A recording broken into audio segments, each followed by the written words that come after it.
Bab 1022. Pada saat ini, Lin Yu tiba-tiba menyadari ada sesuatu yang salah, jadi dia dengan bersemangat mengingatkan Hu Qingfeng, tetapi pengingatnya masih terlambat.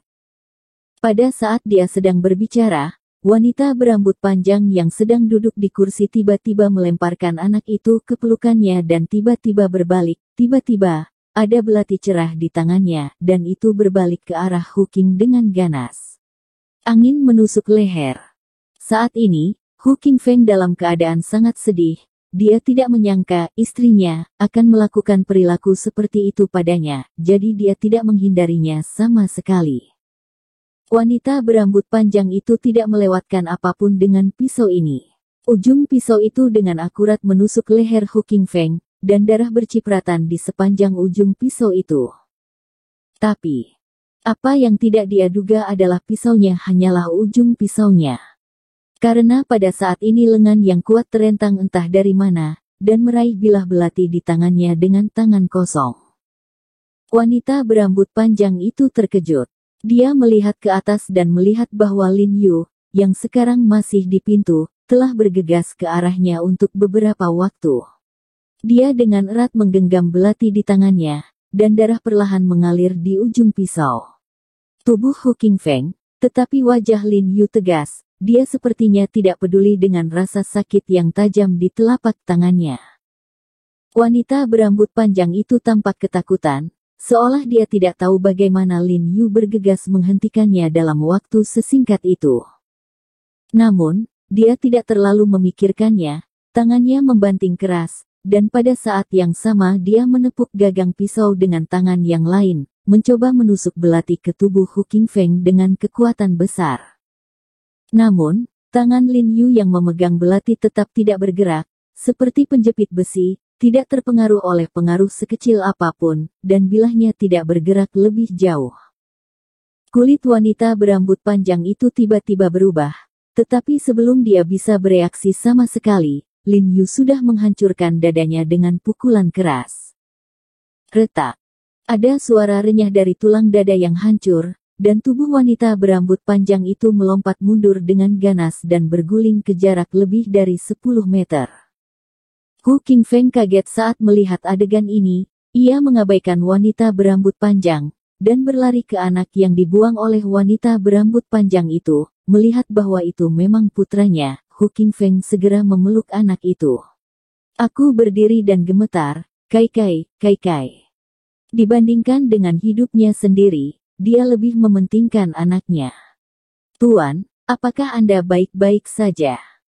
Ketika Bu Cheng dan yang lainnya melihat ini, mereka dengan cepat bergegas ke depan, dan bertanya pada Lin Yu dengan penuh semangat dalam suara mereka.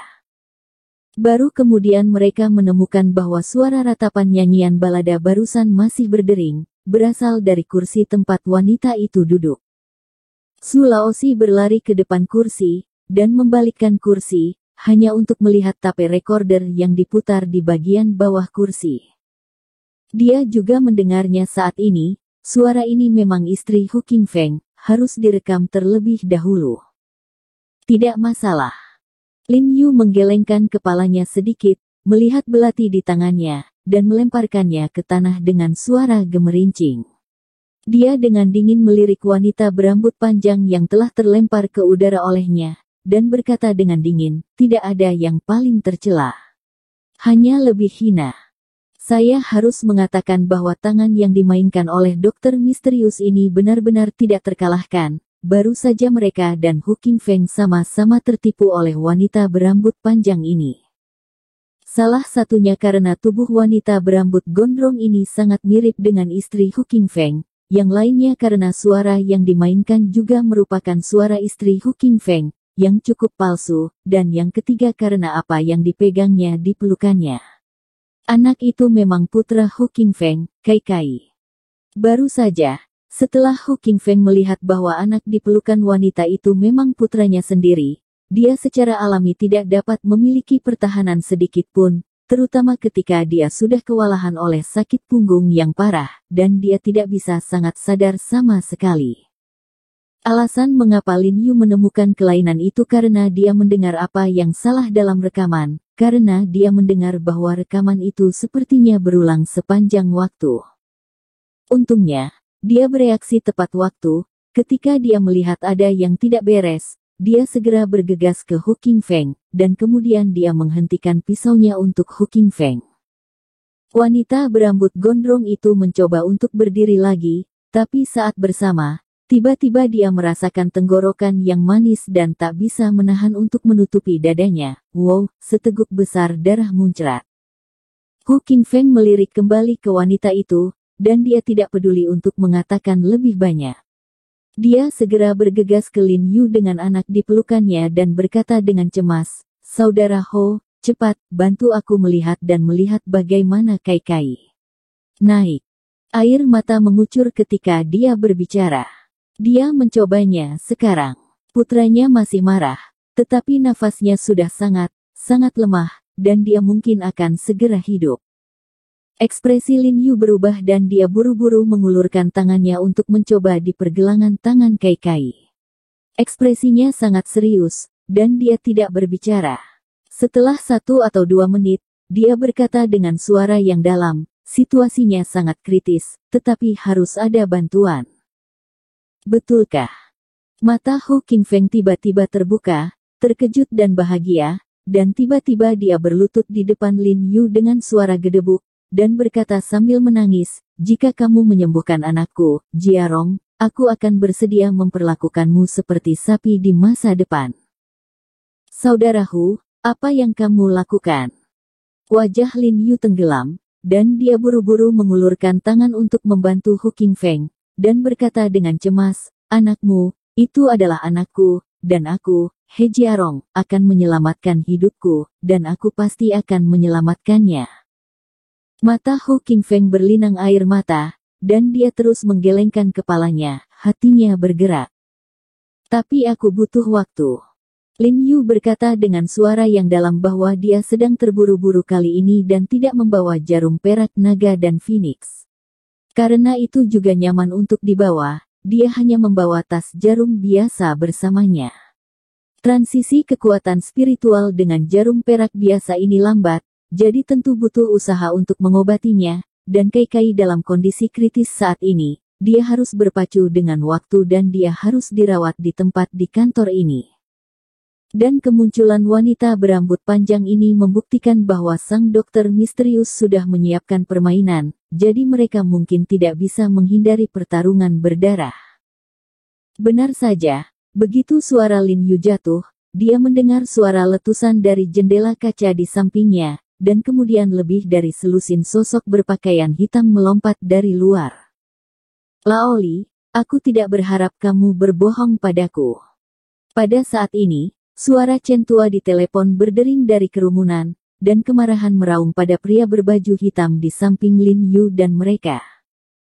Pria berbaju hitam yang mengikuti Lin Yu mengguncang tubuhnya karena terkejut, hampir duduk di tanah, dan berkata dengan gemetar, "Kamu.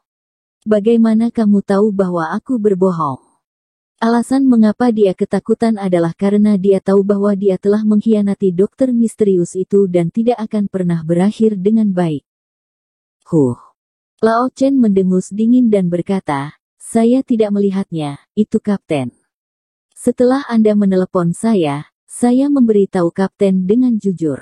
Kaptenlah yang meminta saya untuk mengatur staf di sini untuk menunggu Anda. Kami akan menunggu." Pria berbaju hitam di sebelah Lin Yu bergidik kaget, lalu tiba-tiba membungkuk, meraih belati yang dilemparkan Lin Yu ke tanah, dan memasukkannya ke dalam hatinya. Dia tahu bahwa ini adalah akhir dari masalah, dan dia hanya bisa bunuh diri sebagai jalan keluar terbaik. "Hu Qingfeng, kamu benar-benar beruntung, kami mengirim begitu banyak orang, kami bahkan tidak membunuhmu." Pada saat ini, seorang pria berkulit hitam dengan suara berat berkata dengan dingin, "Namun, kali ini, kamu tidak seberuntung itu. Di mana Anda mendapatkan pembantu Anda?" Orang lain berbaju hitam bertanya dengan dingin, "Tapi percuma jika kamu meminta bantuan lebih banyak orang, tapi menemanimu sampai mati." Hu Qingfeng tidak memperhatikan mereka sama sekali. Dia perlahan membungkuk untuk meletakkan Kai-Kai di lengannya di tanah, dan berkata kepada Lin Yu, Jiarong, anakku akan diserahkan kepadamu. Berikan padaku. Meskipun Hu Qingfeng secara fisik ditarik dari pertempuran berdarah barusan, untuk melindungi putranya saat ini, dia merasa bahwa tubuhnya penuh kekuatan lagi.